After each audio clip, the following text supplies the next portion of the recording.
Olen Sami Pajunen ja toimin rakennetun ympäristön tiedekunnassa rakennustekniikan yksikössä professorina. Tutkimus- ja opetustyöni liittyy pääasiallisesti teolliseen puurakentamiseen ja erityisesti puurakenteiden suunnitteluun. Luennossani esittelen tutkimusalaani sekä avaan hieman sitä, mitä tutkimustyö alallani konkreettisesti tarkoittaa. Tutkimusalaani voisi lähestyä yksinkertaisen esimerkin kautta. Jos haluat ostaa auton, haet sen kaupasta. Tiedät myös, että auto on huolella suunniteltu ja on sama minkä yksilön uusien samanmerkkisten autojen rivistä valitset. Sen sijaan, jos haluat ostaa puukerrostalon, et saa ostettua sitä kaupasta, vaan ostoprosessi itsessään vaatii jo paljon asiantuntemusta. Lisäksi jokainen talo suunnitellaan alusta pitäen yksilönä. Autot ja talot ovat toki erilaisia, mutta edellisen esimerkin valossa voi hyvin ymmärtää, millaisia mahdollisuuksia tällä tutkimusalalla on. Tutkimuksellani pääsen vaikuttamaan siihen, miten puurakentaminen kehittyy ja millaisia suunnittelumenetelmiä ja rakenneratkaisuja tulevaisuuden puurakentamisessa käytetään.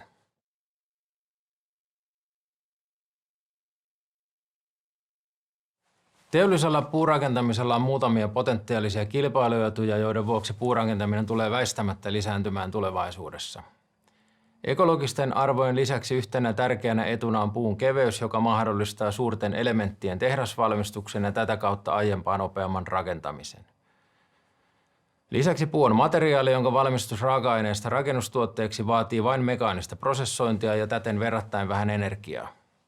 Toisaalta puurakentaminen asettaa suunnittelun aiempaa tärkeämpään asemaan, sillä etenkin akustiikan, värähtelyn, palotekniikan, kosteuden, liitosten sekä pitkäaikaiskestävyyden kanssa on oltava puun kanssa erityisen huolellinen.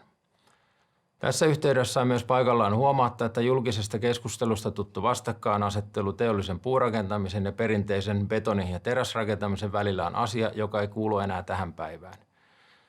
Puurakentaminen on syytä käsittää kaikeksi rakentamiseksi, jossa puuta käytetään tavalla tai toisella rakentamisen laadun ja kustannustehokkuuden parantamiseksi. Katseet olisikin hyvä kääntää Suomen pienten sisämarkkinoiden materiaalikilpailusta yhteiseen kehitystyöhön, joka avaisi maailmanmarkkinat suomalaiselle rakennusosaamiselle. Puussa on paljon hyödyntämätöntä potentiaalia. Teollinen puurakentaminen on vielä melko nuori toimiala ja huolimatta viime vuosien isosta kehitysaskelista kehitettävää riittää yhä.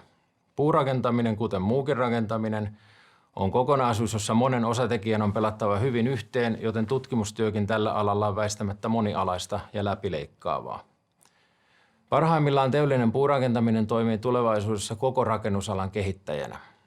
Toisaalta, jos kehitystyötä ei malteta tehdä kunnolla, puurakentaminen jää pientalojen ja yksityiskohteiden ratkaisuksi.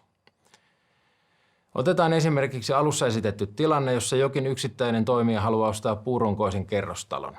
Periaatepäätöksestä muuttopäivään on pitkä matka ja projektin toteutumiseen, laatuun ja kustannustehokkuuteen vaikuttaa matkan varrella hyvin moni asia. Muutamia tärkeimpiä asioita ovat tilaamisen helppous ja puurakentamisen markkinoiden eri toimijoiden yhteistoiminnan mahdollisuudet. Korkean esivalmistusasteen mukanaan tuomien muutosten vaikutukset perinteiseen rakentamisprosessiin verrattuna. Suunnittelun eri osa-alueiden tehokkuus ja integrointi niin, että puurakentaminen olisi aidosti suunnitteluperusteista toimintaa. Yliopiston näkökulmasta teollinen puurakentaminen on edellä kuvatun mukaisesti hyvin poikkitieteellinen tutkimusteema, jonka parissa riittää tutkittavaa esimerkiksi rakentamistalouden, kiertotalouden, arkkitehtuurin, materiaaliopin, lujuusopin ja rakennetekniikan näkökulmista. Olemme äskettäin perustaneet Tampereen yliopiston teollisen puurakentamisen tutkijakoulun, jonka puitteissa tutkimme kaikkia edellä mainittuja osa-alueita kokonaisuuden ehdoilla. Oma työni teollisuuden puurakentamisen parissa liittyy kokonaisuuden kehittämisen lisäksi etenkin rakennesuunnitteluun, josta muutama sana seuraavaksi. Kaiken kaikkiaan teollisen puurakentamisen tutkiminen on yhteiskunnallisesti erittäin merkittävää nopeallakin syklillä, mutta suurin potentiaali löytyy pitkällä aikavälillä etenkin osaamisviennin näkökulmasta.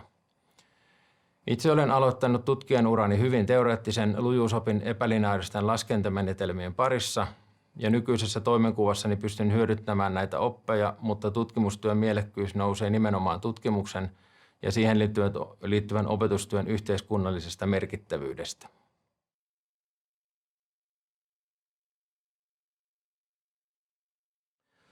Rakennesuunnittelu on pohjimmiltaan hyvin yksinkertaista. Pitää vain määritellä rakennukseen ja sen osiin vaikuttavat erilaiset kuormitukset ja on osattava valita sellaiset rakenteet, että ne kestävät nämä kuormitukset, eikä niistä aiheudu haittaa rakennuksen käytölle.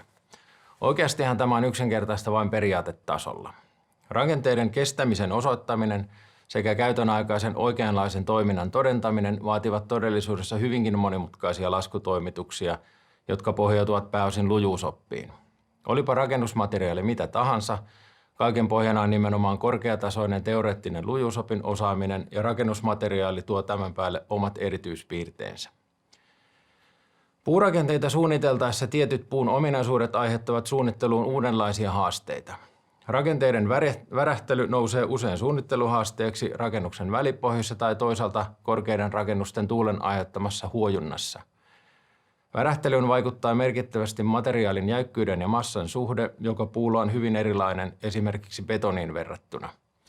Lisäksi puumateriaalin erityispiirteet, kuten puun syyrakenteesta johtuva ortotrooppisuus sekä puumateriaalin viruminen, aiheuttavat haasteita puurakenteiden suunnitteluun. Rakennesuunnittelun käytännön työ pohjautuu yleisiin ohjeisiin, niin sanottuihin eurokoodeihin, joissa on esitetty yleisesti hyväksytyt mitoitusmenetelmät ja kaavat erilaisille rakenteille. Siinä missä eurokoodit ovat rakennesuunnittelijalle ylin ohjeteksti, yliopiston tutkijalle ne ovat vain kokoelma keskeneräisiä kaavoja, jotka on kasattu tämänhetkisen parhaan näkemyksen pohjalta. Rakennetekniikassa yliopiston tutkimuksen yksi tärkeä tehtävä onkin vaikuttaa pitkällä tähtäimellä eurokoodien kehitykseen.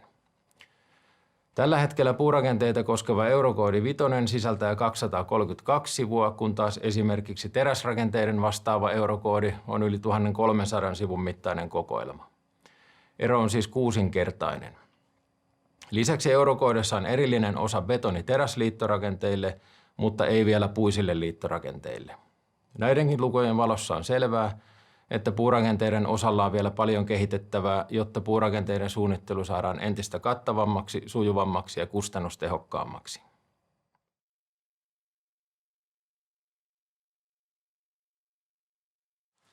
Tutkimustyö ilman suurta ja merkittävää visiota on ainakin itselleni täysin toimimaton yhtälö. Teollisessa puurakentamisessa elämme globaalistikin murroskautta, jossa vuosikymmeniä kytenyt puurakentamisen kasvu on lähtenyt todenteolla käyntiin. Olemme kiihdytysvaiheessa, jossa tutkitun tiedon avulla voidaan ottaa suuriakin edistysaskeleita. Lähitulevaisuudessa teollisen puurakentamisen tutkimuksella tähtäämme muun muassa seuraavia suuria tavoitteita kohti. Puurakenteiden suunnittelu yhdenmukaistetaan siten, että puurakennus on heti esisuunnittelu- ja päätösvaiheesta lähtien kilpailukykyinen ja realistinen vaihtoehto. Suunnittelun yhdenmukaistaminen edellyttää vakioituja rakenneratkaisuja ja koko alan yhteiseen käyttöön kehitettyjä suunnittelumenetelmiä, jotka mahdollistavat markkinoilla olevien tuotteiden saumattoman yhteiskäytön. Puurakentamisen modulaarisuutta ja esivalmistusastetta nostetaan, joka mahdollistaa myös suunnittelutyön automatisoinnin, jossa eri osat voidaan suunnitella parametrista suunnittelua hyödyntäen etukäteen. Näin puurakennuksesta saadaan kokonaisuus, jonka suunnittelu on tehty osakohtaisesti etukäteen ja osien yhteistoiminnan suunnittelu sujuu vakioitujen menetelmien mukaan korkeatasoisesti ja tehokkaasti. Kun puurakennuksen suunnittelu on primäärikäyttöä varten edellisten kohtien mukaan kunnossa, voidaan luontevasti huomioida jo rakennuksen suunnittelussa kiertotalouden aspektit, kuten esimerkiksi rakennuksen osien tai koko rakennuksen purkaminen ja uudelleenkäyttö. Edellä kuvatun mukaisesti teollinen puurakentaminen on tutkimusala, jossa on valtavasti potentiaalia. Erilaiset yhteiskunnalliset, poliittiset ja markkinalähtöiset lainalaisuudet ja vaikutusmekanismit ohjaavat kukin omalla tavallaan puurakentamisen kehitystä. Lopulta kuitenkin ne kaikki tarvitsevat tuokseen neutraalia tietoa ja tätä kautta yliopistossa tehtävä tutkimustyö nousee korvaamattoman arvokkaaksi. On todella motivoivaa tehdä tätä työtä.